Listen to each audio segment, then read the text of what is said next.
Until I heard the alarming news when I got home from work, this was simply another ordinary day for me. My wife Victoria was there to welcome me. "Please have a seat, Joseph," she said gravely. "We have to talk." I could tell right away that this conversation would result in some unwanted news. "I'm very sorry, but I have already moved out of the house and I have filed for divorce." Victoria looked to be practicing her phrases as she spoke quickly and avoided looking at me. She reached across the table to me and slid a manila package. "Where are the children?" I was in shock at this point. "I moved the children out, and they will be staying with me. But don't worry, you will be getting plenty of visitation. I have met someone else. You know that things have not been good between us for some time." "How could things be good between us with you sleeping out with someone else?" "I'm sorry about this, Joseph, really sorry. I wish things had been different. I have to do what is best for the children and me." "What is this idiot's name?" I asked, my anger growing. "I'm not going to tell you that. It would only cause trouble. So, this asshole is taking my wife and children from me, but you think you are going to be able to avoid any trouble? Get a clue. If you're going to talk like that, I'm leaving," she said as she stood up and walked out the door. Although shocking, her acts weren't entirely out of the ordinary. We haven't shared a kiss in months and haven't communicated as a married couple in about a year. I had made numerous attempts to speak with Victoria since I felt that something wasn't right. She consistently assured me that everything was in my head and there was no issue. Yes, exactly. Victoria was a beautiful woman in anybody's book. She had great taste in clothes and knew how to wear them. I should have been watching her more carefully instead of working 6 days a week to make a life for us. We played golf at the municipal course, but she preferred the country club when she went there with a friend as a guest. We had an ongoing argument about joining the club. I wanted to wait a few years, but Victoria wanted the good life now. I was willing to bet her new man was a member or would be soon. Though I had thought about it, I never had a private investigator watch her. Maybe I ought to have. What difference, though, would it have made? The first time she'd given herself away to another guy, our marriage was done. The next day, I called the attorney I use for my business, and he referred me to a divorce attorney. I was able to get an appointment the next day. I told him my prime concern was my children. I wanted to know where they were and when I could see them. From my wife's attorney, we learned she and the kids were living in a house owned by Anthony Walder. He was about 10 years older than her and was one of the country club set, Old Money. It seems Victoria had decided to trade me in for a husband with more money, a bigger house, and a country club membership. My attorney sat me down and gave me the bad news. Victoria was a stay-at-home mom and she would get the kids. Half the value of our home and probably half my business. That night was the low point in my life. I was living alone in an empty house. My children were living in another man's home, and my wife was sleeping in his bed. I had spent years working my ass off to support my family and make a better life and future for them. Now I had been tossed aside, my family gone. I heated up a frozen dinner but found that Victoria had taken all the knives, forks, and spoons. I looked around and found a plastic fork and sat down to eat my meal. That plastic fork was the last straw. I swore an oath to myself right there and then that this situation would not stand. No matter what I had to do, no matter what the cost or who I needed to kill, this would not stand. 8 years prior to our marriage, I had been running my own equipment rental company. Although business was booming, I wasn't withdrawing much cash from it. All the profits, with the exception of a meager salary and bonus, had been reinvested in the company. I was purchasing new gear at the fastest pace possible. I had told Victoria 100 times that we needed to economize a little in our private lives for a few years. Every dollar invested in new equipment would come back tenfold in equipment rentals. Victoria preferred instant gratification, flying first class, and getting a massage at the club. Victoria was pretty good about allowing me access to the children. Cheryl, 7, and David, 5, were at my house every other weekend, and I took them out to eat, usually one night a week. Not what I wanted, but my attorney pointed out it was better than most fathers got. My attorney gave me a little advice. "Don't get mad, get the house." Kind of a divorce attorney's play on words. He told me she had the legal high ground, but I had the moral high ground. Playing around on me and walking out with the children and moving in with her lover was not going to go over well in our community. I needed to use that to my advantage. If I resorted to violence and vindictiveness, I would lose my moral position. He also pointed out that in this situation, my wife had to feel guilty, and she was probably getting a hard time from friends, family, and our kids. These were advantages for our side. I took his advice and tried as best as I could to swallow my anger. It tasted pretty bad, but one day soon I would turn the tables on her and love her boy. My lawyer was correct when he said that friends and neighbors were astonished. Even Victoria's own relatives did not support her. I received a call from her parents inquiring for a reconciliation. I informed them that their daughter needed to talk to and that I had no involvement in the breakup. Victoria came back to the house one night to talk to me. She was actually trying to convince me that our breakup was for the best, that we could talk things out and everything would be okay. Victoria, look around this house. It's an empty shell. I have no wife anymore. I have no children anymore. I don't have a life anymore. This isn't a home anymore. It's just a house. Victoria, you screwed everything up so you could get quick with your new man. Victoria was crying at this point, so I asked her to leave. The kids were a source of information as to what was going on in Victoria's new and improved life. However, my best information came from friends. Typically, Victoria told a girlfriend, who told her husband, who told me. I was careful to play golf with my friends on a regular basis. I didn't need to ask questions. My friends were dying to pass along what they knew. Our breakup was the hot topic for months. I found out that Victoria was not the one that went looking to cheat. Anthony had his eye on her for a long time and worked his way into her affections over time. Victoria's 60% split of our assets. My attorney knew this was a gambit for a quick settlement. Victoria didn't need my money. Anthony Walder had more than they could spend already. We decided to wait a little and see if we could do even better. I learned through the grapevine that Victoria and Anthony were planning a June wedding. The country club had already been booked. This was Anthony's first wedding, so he was pulling out all the stops. He could afford to.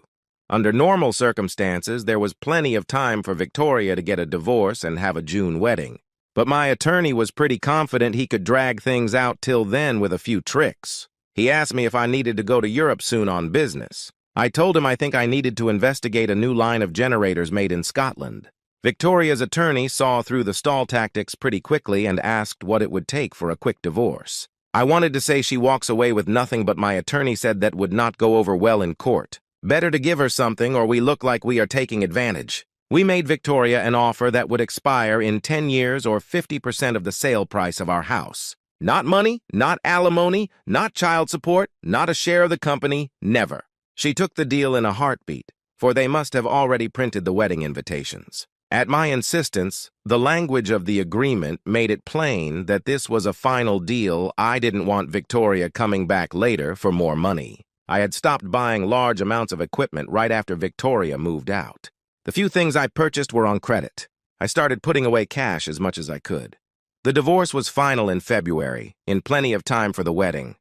As soon as I was free, I started looking for a house. I soon found a 5-bedroom house with a pool and in-law apartment over the garage. It had a large yard for the children and was backed up on wood.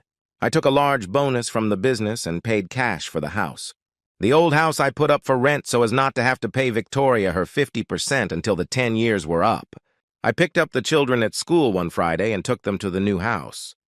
They loved it. I called Victoria and told her the new address for her to pick the kids up on Sunday. When she arrived and saw the house, she was dumbfounded. How can you afford a house like this? Joseph, I always told you the business would pay off someday. Victoria, did you think I was kidding you? You should have hung in a while longer.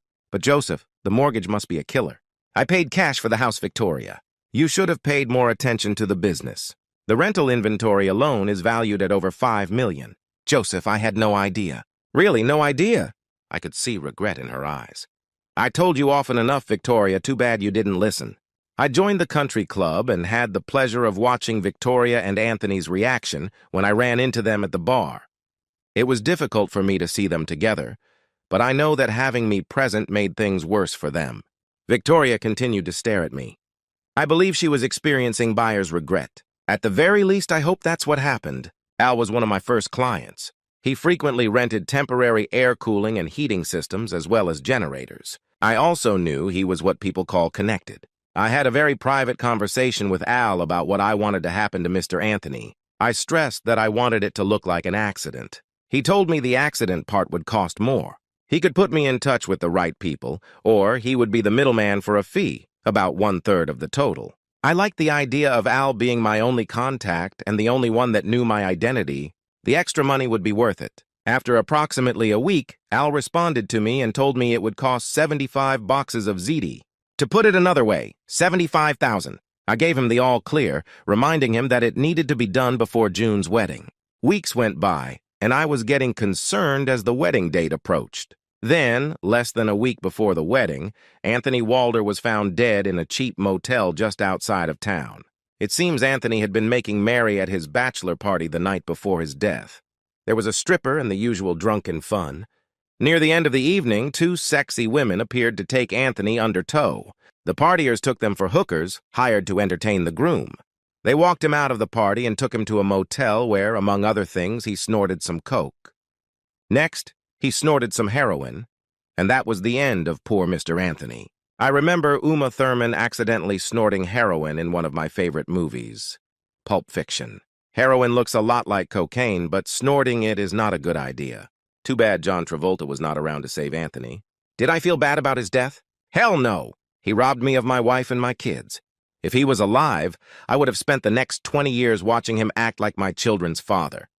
I had a mental image of me sitting in the back of a church at my little girl's wedding while that bastard walked Cheryl down the aisle.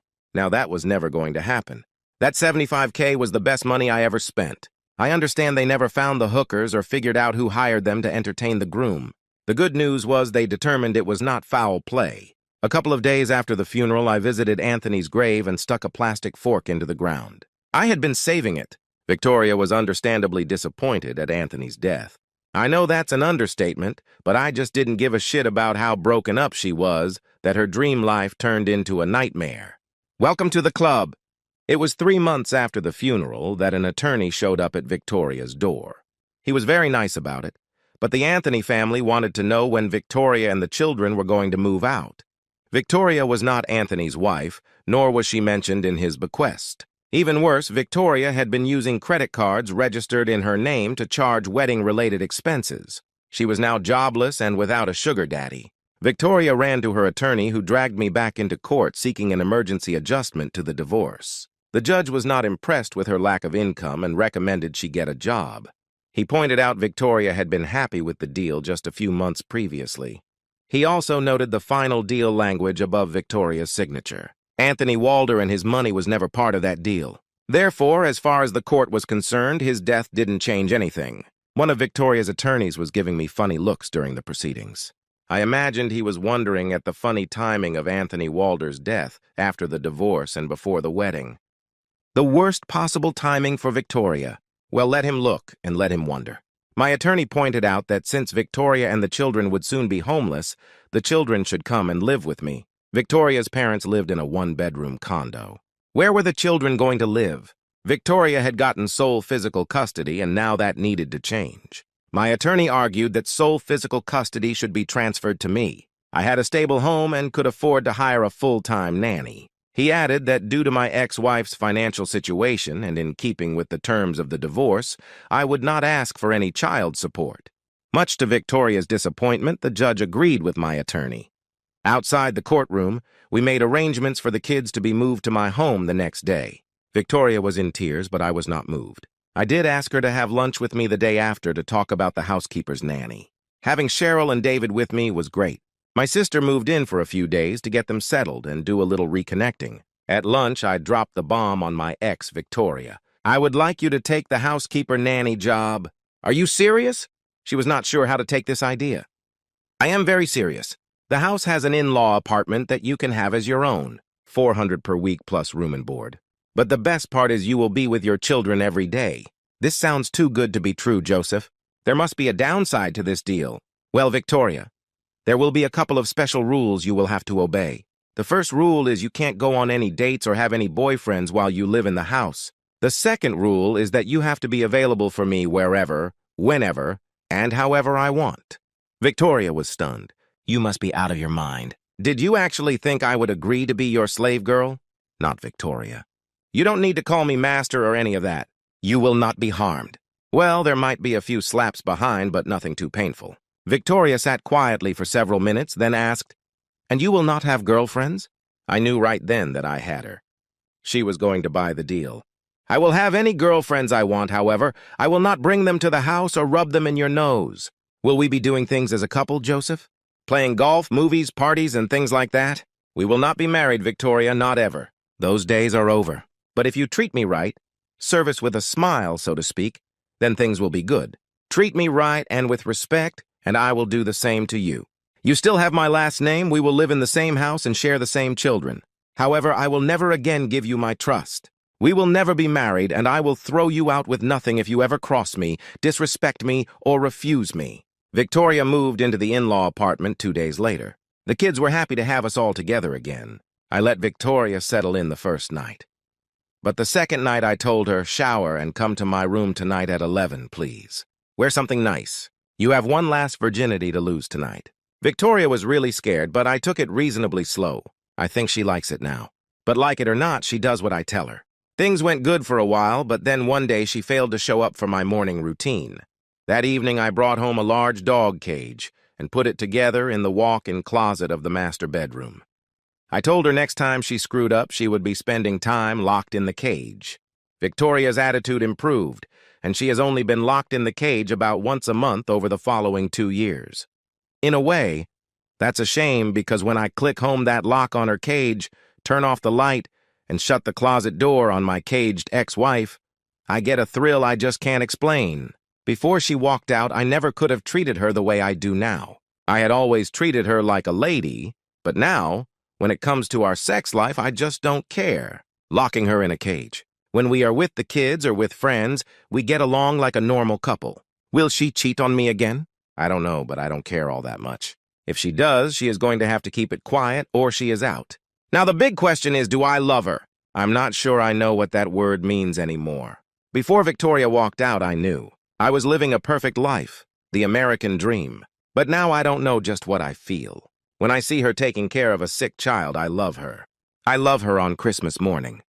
But one day, not long ago, I walked into the kitchen and saw her sitting at the kitchen table with some paperwork. The same table she was at when she told me she was leaving me with the children. I didn't love her that day. My life isn't perfect anymore. It never will be again. But I am no longer living in an empty house eating a frozen dinner with a plastic fork. Will I ever let her get the upper hand again? Hell no! Will she ever take my kids away from me again? Not a chance. Will I ever marry her again? Not in this lifetime. Kind of extreme, I guess, but there it is. I have to go right now. David's soccer match is tonight, and the kids' school is having a PTA meeting. Except for Anthony, life carries on.